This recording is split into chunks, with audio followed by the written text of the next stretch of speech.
여러분 안녕하십니까. 마나임 뉴스입니다. 오늘은 말이죠, 제가 그 돌팔매를 맞을 각오를 하고요, 대한민국 바로 세우기 운동본부 대국본이라고 그러죠. 정광훈 국민혁명의장, 신혜식 대표, 조나단 목사, 그리고 손상대 대표까지 우리 대국본 관련해서 말씀을 좀 드리겠습니다. 끝까지 한번 시청해 주시면 감사하겠습니다. 자, 여러분, 지금 대국본에서 말이죠, 이전 투구의 전장이 되어버렸습니다. 공산 사회주의 정책, 그리고 이제 이재명 정부를 향한 그런 그 민주운동이 되어야 되는데, 지금 아군끼리 말이죠, 서로 총을 쏘고 너를 죽이지 않으면 내가 죽으니까 너를 죽여야 되겠어, 막 이런 이전 투구의 장이 되어버렸습니다. 그 왜 그럴까요, 여러분? 자, 제가 이제 조금 전에도 확인을 했습니다만, 전라도든 경상도든 그 먼 거리에서 말이죠, 아침에 새벽같이 일어나서 차를 대절해서 자기들이 돈을 내가지고 말이죠, 십시일반 돈을 내고 김밥을 사오고 말이죠, 그 추울 때 더울 때 그렇게 올라와서 자유민주주의, 자유시장경제, 그리고 한미동맹을 바탕으로 이제 우리 기독교 입국론을 바탕으로 나라가 건국되었는데, 이것을 이제 영속성을 유지하기 위해서 후손들에게 말이죠, 대한민국이 자유민주주의를 지키는 나라를 물려주기 위해서 이렇게 나와서 외치는데, 도대체 왜 싸우는 겁니까? 여러분들이 아무리 이 얘기를 해도 말이죠, 저는 헤게모니 쟁탈이다, 주도권 쟁탈이다, 그것밖에 보이지 않습니다. 여러분들의 눈에는 애국을 외치는, 그리고 자유 대한민국보다는 여러분의 자존심, 여러분의 어떤 이권이 중심인 것 같습니다. 자, 여러분, 이런 모든 것을 보면서 말이죠, 저는 무엇이 떠오르는지 아십니까? 조선 말기에 말이죠, 흥선대원군, 고종의 아버지죠, 흥선대원군이 딱 떠올랐습니다. 흥선대원군이 펼친 정책 중에 대표적인 정책이 뭐죠? 바로 쇄국 정책입니다. 나라를 봉쇄하는 정책. 자, 쇄국 정책 여러분 어떻게 기억하십니까? 외형은 아주 그럴듯합니다. 외세를 막기 위한 불가피한 선택이다. 민족 자주, 외세를 막아야 우리나라가 존속되겠다. 자, 이 쇄국 정책, 이 쇄국 정책을 말이죠, 저는 그 지난 2월 28일 날 우리가 했던 3.1절 기념 광화문 국민대회, 거기에서 제가 이 쇄국 정책을 봤습니다. 쇄국 정책, 여러분, 이것은 말이죠, 조선 말기의 단순한 그 과거사가 아니라 바로 오늘의 문제일 수 있겠다. 오늘의 문제가 아니라 오늘 지금 우리에게 다가온 것 아닙니까? 자, 그래서 본질적으로 들어가서 대원군의 말이죠, 쇄국 정책, 그 대원군의 쇄국 정책이 현재의 우리 대국군의 정책이 떠오르고요, 그 다음에는 북한에도 그 폐쇄 정책, 대원군의 쇄국 정책이 북한의 지금 폐쇄 정책과 같습니다. 북한은 말이죠, 누가 들어가면 나라가 금방 무너진 줄 알고 철저하게 지금 폐쇄를 하고 있는 것 아닙니까? 북한은 어떻습니까, 여러분? 지금 그런 쇄국 정책, 북한의 폐쇄 정책이 지금 대국본을 바라보면서 저는 느꼈다, 그런 얘기입니다. 자, 조선 말기의 흥선대원군은요, 어떻게 해서 쇄국 정책을 했느냐? 세 가지 이유가 있었습니다. 첫 번째, 여러분 잘 들어보십시오. 서구의 제국주의의 침략에 대한 공포를 때문에 그랬습니다. 서구 제국주의가 우리나라를 침략할 것이야, 그래서 막아버리자.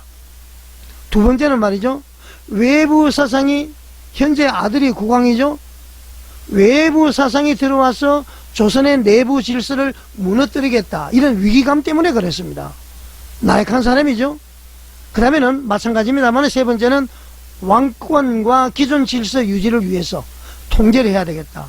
왕권과 기존 질서 유지를 해서 기존 기득권의 유지를 위해서 통제의 필요성을 가지고 쇄국 정책을 한 것이죠. 아무리 애국이라고 그러지만 이게 잘못된 애국이죠, 여러분. 그래서 흥선대원군은 어떻게 했습니까? 외교와 통상을 전면적으로 차단을 해버렸습니다. 우리나라가 고립이 돼버렸죠. 그리고 외부 세력과의 연합도 거부를 했습니다. 이때 나온 얘기가 기억나시죠, 여러분?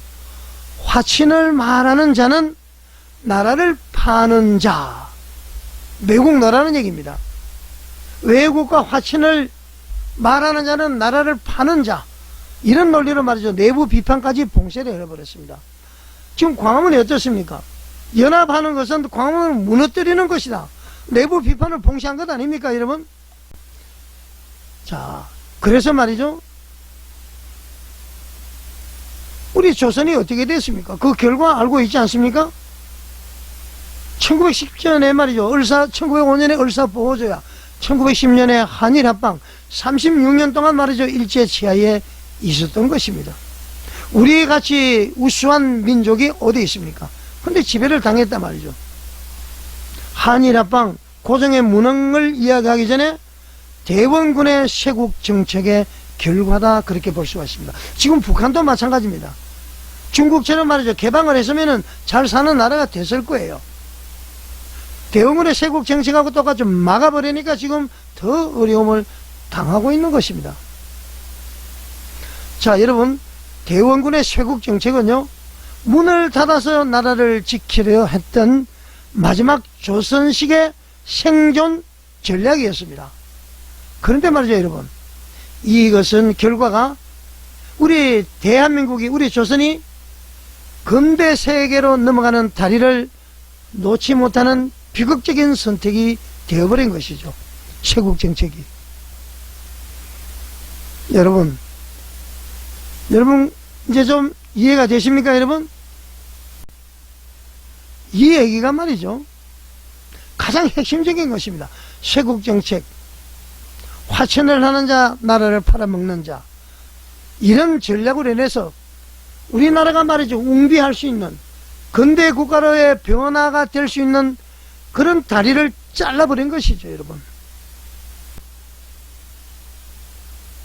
지금 대국본하고 뭐가 다릅니까, 여러분? 그러지 않습니까? 우리 한민족의 우수성을 대원군은 강구한 것이죠. 대국본이 말이죠, 얼마나 결속이 잘 되어 있습니까? 이렇게 하면 더 확장이 되지 않습니다, 여러분. 자, 지금 대한민국 상황 한번 보겠습니다. 여러분, 지금 우리 대한민국이 평상시로 보여집니까? 평상시로 보여지십니까? 공산사회주의 정책이 확산이 되고 있습니다. 친중, 친북 외교의 기조를 두고 지금 외교를 하고 있죠. 친미 정책에서 서서히 벗어나고 있습니다. 그리고 말이죠, 국내적으로는 대법관을 정원을 해서 법원을 장악하려고 하고 있죠. 그리고 사심제 도입 아시죠? 그리고 법외국제. 법외국제가 되게 되면은 판사, 검사가 말이죠, 전부 정부의 눈치를 볼 수밖에 없습니다. 무엇보다도 종교단체 해산법, 이것은 말이죠, 자유를 억압을 할 수 있는 그런 가능성이 보이는 법안 아닙니까? 교회와 종교 영역에 대해서 직접적으로 지금 압박을 하고 있습니다. 자, 여러분, 이것을 말이죠, 정책 논쟁 수준인가요? 이것은 말이죠, 여러분, 정책 논쟁 수준이 아니고요, 바로 체제 충돌의 문제입니다.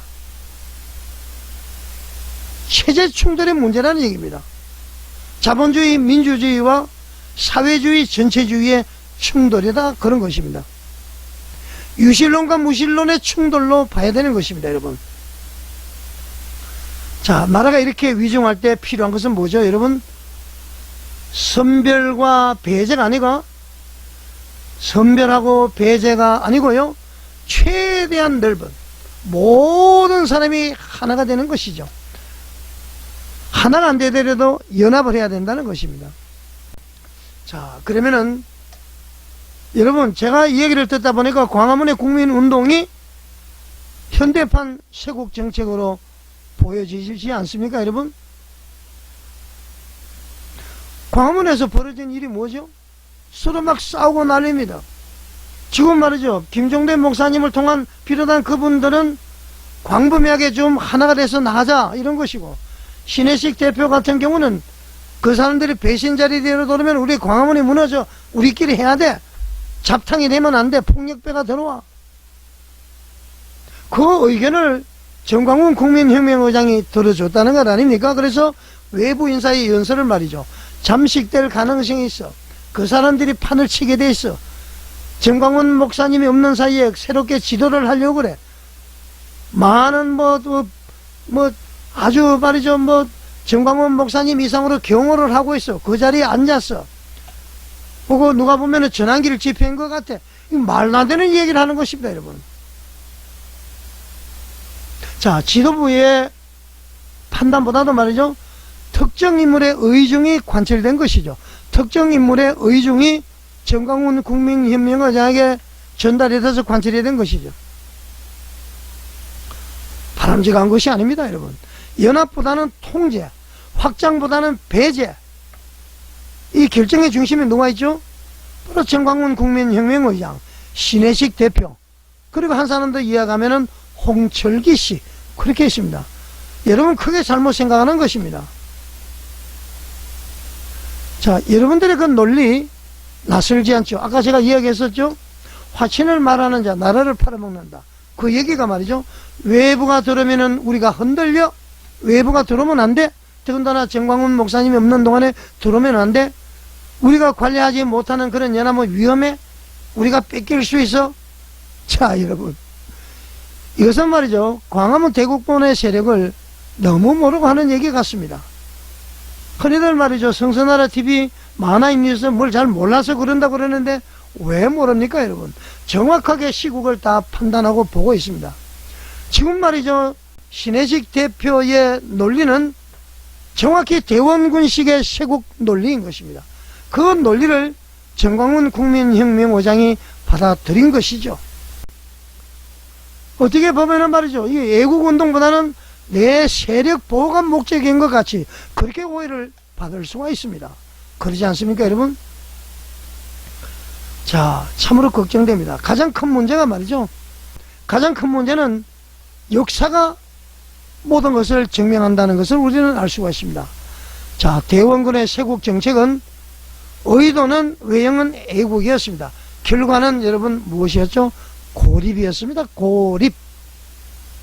지금 광화문 국민운동이 말이죠, 특정 인물, 특정 세력, 특정 허락을 받아야만이 참여가 가능한 구조로 굳어진다면은 그 결과는 확장 실패, 고립, 내부 소모로 이어질 수밖에 없습니다. 막 지금 싸우고 있는 건 아닙니까? 저는 이것이 정말로 걱정이 됩니다.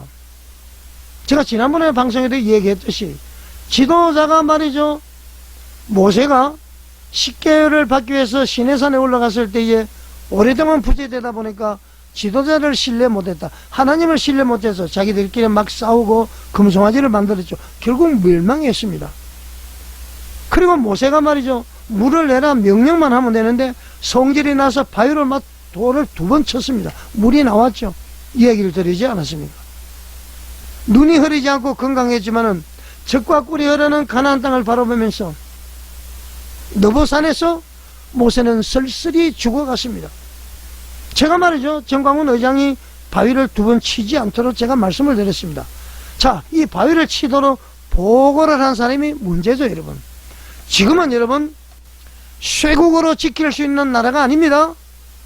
연합으로만 버틸 수 있는 그러한 지금 나라의 위기가 온 것입니다. 자, 광화문 애국운동 말씀을 드립니다. 다시 한번 이야기를 하지만은 욕을 하지 마십시오. 어제 말이죠, 조나단 목사님 방송을 보니까 미친년이라고 또 이야기를 하더라고요. 목사님의 입에서 그게 나와서 되겠습니까? 또 목사는 뭐 축복권이 있겠다, 저주권이 있다, 또 한 분은 말이죠, 뭐 저주권이 없다.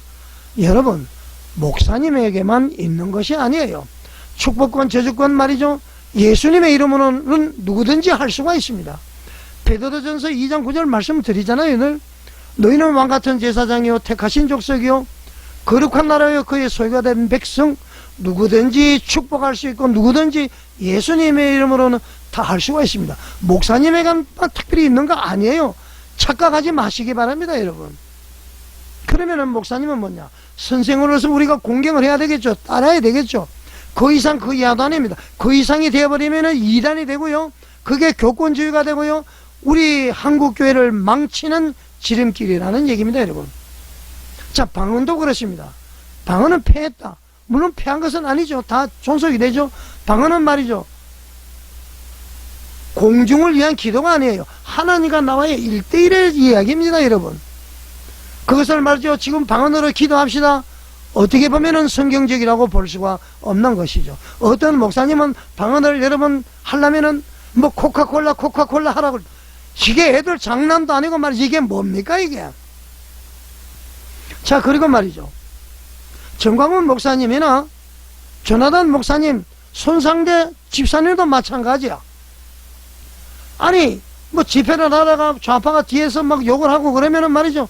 거기 해서 뭐 개 무슨 놈 아니 왜 그렇게 합니까 여러분.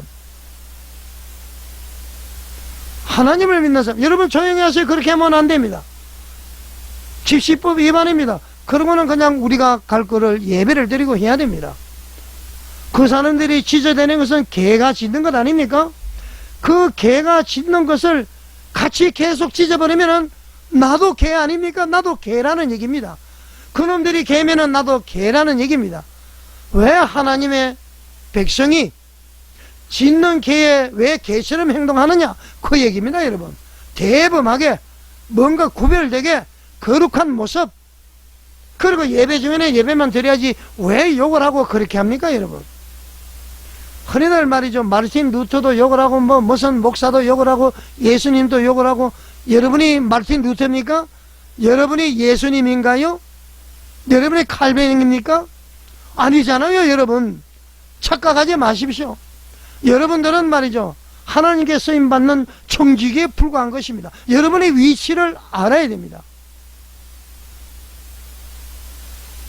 여러분, 헤로당이 말이죠. 교만하다가 총에 맞아서 죽었습니다. 여러분 입으로는 설교를 하면서 왜 그것을 여러분 모르고 있습니까? 2019년도에 말이죠. 막 광화문이 미어 터질 정도로 발 디딜 틈이 없었습니다. 엄청난 대한민국을 사랑하는 애국 국민들이 모였습니다. 그거 말이죠. 하나하나 실로 깼으면은 진주 목걸이가 됐을 겁니다. 그 사람들 다 어디 갔습니까? 2월 28일 날 10분의 1도 안 남았죠. 다 여러분들 책임입니다. 지도부 책임입니다. 진짜 애국하는 여러분들 맞습니까? 이렇게 되면은 여러분의 부러지는 애국의 진정성을 의심할 수밖에 없는 것입니다. 자, 신혜식 대표님 걱정하는 거 다 알고 있습니다. 이제는 좀 멈추시기 바랍니다. 조나단 목사님, 목사님이죠? 목사님이니까 만나서 대화를 나누십시오. 몸이 아픈 정광훈 혁명의장이 이런 고통을 받아서 되겠습니까? 왜 싸웁니까? 그리고 자극적인 얘기를 하지 마시고 말이죠. 우리의 목표는 자유민주주의, 자유시장경제, 한미동맹, 기독교 입국론을 바탕으로 세워진 대한민국의 영속성 유지 아닙니까? 여러분들이 하는 행위는 그것을 깨는 행위인 것입니다. 북한이 말이죠. 개혁개방을 다 거부를 하고 있습니다. 우물 안에 가두어져 있습니다. 많은 사람들이 막 탈출하고 있죠. 우리 광화문도 말이죠. 대원군의 세국정책, 북한의 저런 폐쇄 정책을 하면은 자꾸 탈출을 하게 될 것입니다. 결국은 여러분들만 소수만 남게 되는 것입니다. 그러면은 정광훈 혁명의장이나 모든 사람들이 영향력이 사라지는 것이죠. 결국은 말이죠. 지속적으로 정광훈 의장이 자유민주 국민운동을 해야 되는데 그 세력이 약화되다 보면 나라가 어려워지는 것이죠. 자, 그래서 신앙적으로 여러가지 좀 복잡한 생각이 있었습니다만은 정광훈 목사님의 우리가 생각하지 못했던 그런 메시지 은혜를 받고 있습니다. 그러나 신앙적으로 100% 제가 동의할 수는 없는 부분이 많이 있죠. 그러나 그 애국운동 때문에 모든 것을 버리고 애국운동, 뭐 저는 별로 할 일이 없습니다만 뭐 교통비 한번 받아본 적이 없는 사람입니다. 최선을 다해서 저는 그렇게 해나가고 있습니다. 성서나라 송원건 목사님 많지는 못하지만은 어느 정도는 할 수가 있습니다. 한다고 생각합니다. 자, 그런데 지난 토요일날 이 마음이 식어버렸습니다. 이거 이렇게 하면 안 되는데. 이제 애국운동에 대해서도 제가 의구심을 가질 수밖에 없는 그런 상황이 온 것입니다. 막 비방을 하고 비판을 하고 말이죠. 이런 것을 봤을 때에 농번기 때는 시골에는 말이죠. 부직갱이도 움직인다고 그러잖아요. 지금 친중 친북 정책, 공산사회주의 정책, 전체주의로 흐르고 있고요. 대법원, 사심제, 대법관 정원, 법왜곡제, 검찰청 해체, 이게 지금 말이죠 발등의 불인데, 지금 여러분 싸울 시간이 어디 있습니까 여러분? 말이 됩니까 여러분? 광화문이 북한이 되기를 원합니까? 대원군의 세국정책이 되기를 원합니까? 여러분은 분명히 잘못하고 있는 것입니다. 제 이 외침이 여러분들에게 깨달음이 되시기를 바라겠습니다. 자, 제가 좀 심한 얘기를 한 것이 있더라도 여러분 이해를 하시고요. 보약은 입에 쓰지만은 결국은 달게 될 수밖에 없는 것입니다. 자, 여러분 시청해 주셔서 감사드립니다.